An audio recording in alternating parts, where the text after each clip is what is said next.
Hello and welcome back to the Out of Spec Motoring Studio. Today we are going to be talking about taking care of your electric vehicle, Tesla or not, during your stay-at-home quarantine.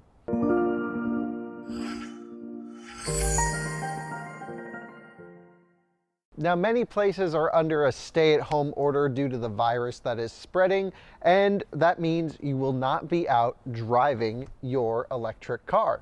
So what's the best thing for it when it sits? Now, this will apply to any time you go on vacation, you travel, whatever you're doing where your car isn't moving. So let's get into how we can prolong the life of the car, not hurt anything, as well as making it easier for you to get this back on the road when, not if, but when we're able to start driving again.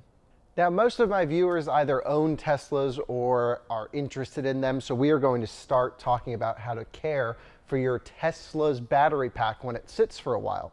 A lot of people know that in the main screen you can adjust your charge limit, basically how far you want the car to charge until it stops itself from charging past the point. And that can be set in 1% increments from 50% all the way up to 100%. Now, the best thing for lithium-ion batteries for long-term storage is actually around 40-ish% for long-term storage.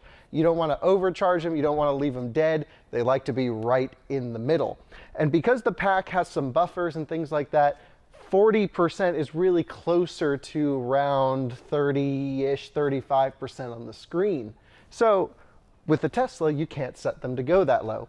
However, it's not a huge deal if you charge it and leave it at 50%, which is the lowest possible setting you can leave the car at. So what I have done and what I've been doing is I keep the car set limit to 50%, plugged in, and let it go.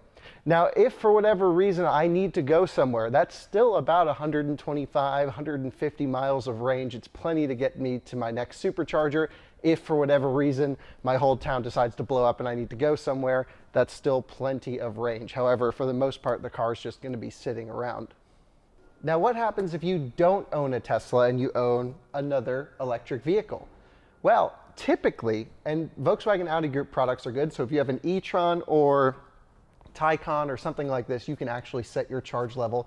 But for example, in this electric smart car, you cannot. So what I've done, because this car pretty much lives here and doesn't get used very much except for when we're filming now, I've charged the car to 50%. In my little dial, I can see that here, of course, and then I just unplugged it and leave it there to sit. Now, with a Tesla, I cannot totally recommend this without careful monitoring.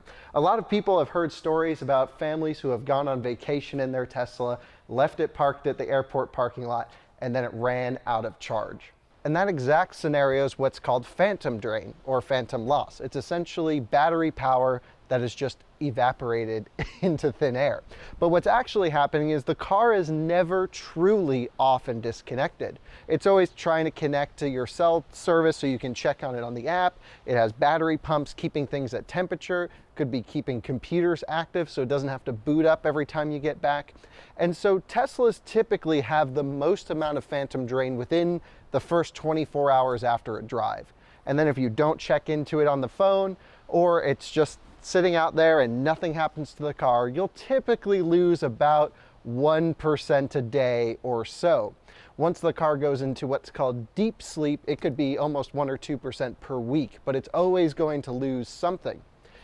So that's why with a Tesla especially, you really need to keep it plugged in and set that charge limit to 50%. Now, don't other cars have phantom drain as well? The answer is yes, absolutely. However, a lot of other electric cars, such as these smart cars or a BMW i3, will drain, but at a much lower level than typical Teslas. And the notorious Teslas for phantom drain are Model S and X. 3s certainly do it, but not as bad as S or X. So with these cars, you charge them up to 50% or so, or actually even 40% would probably be better. Unplug it and then just check on it every week or so. Plug in.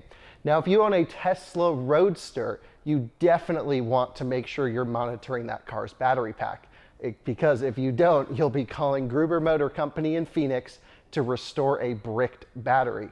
One of the benefits with a Tesla and even these other electric cars is they have a bottom battery voltage protection.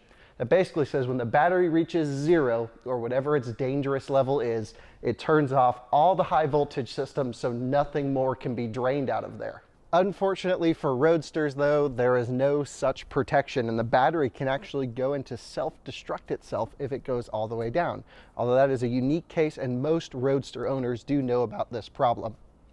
So what else can you do to protect your car? You understand you want your battery to be between 30 and 50% for long-term storage. And the rest of the car, well, what do?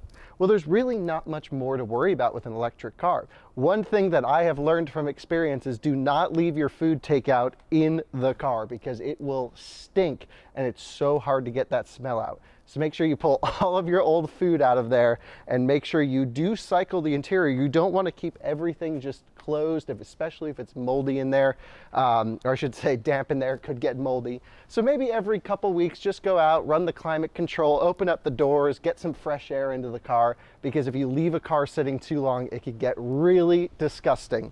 And the last point really comes down to your tires.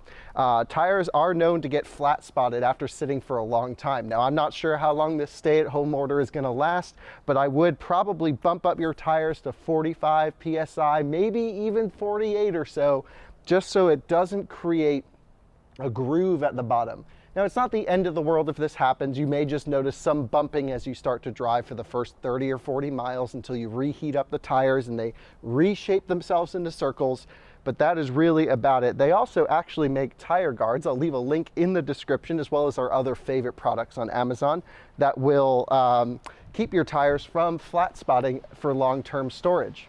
And one last tip: if your electric car does not charge the 12-volt battery from the high voltage system without charging. For example, if you have an electric bus from Proterra, you need to click on the high voltage systems in order to charge the 12-volt.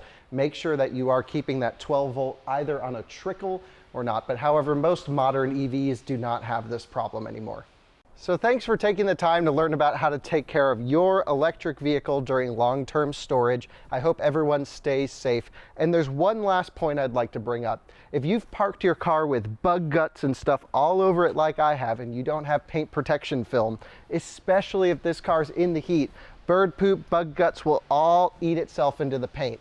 Make sure that you're washing your car properly if you care about your paint, and you don't just go out there with a paper towel and rub this off. We'll have plenty of videos going on how to wash your car properly. But also, my friend Nick Parks, who lives in Charlotte, North Carolina, is a great detailer, recently purchased a Tesla, and has been starting a new series on keeping his car clean, wrapped, ceramic coated. So I will put a link below to his videos, because they're super interesting to watch, especially if you're at home.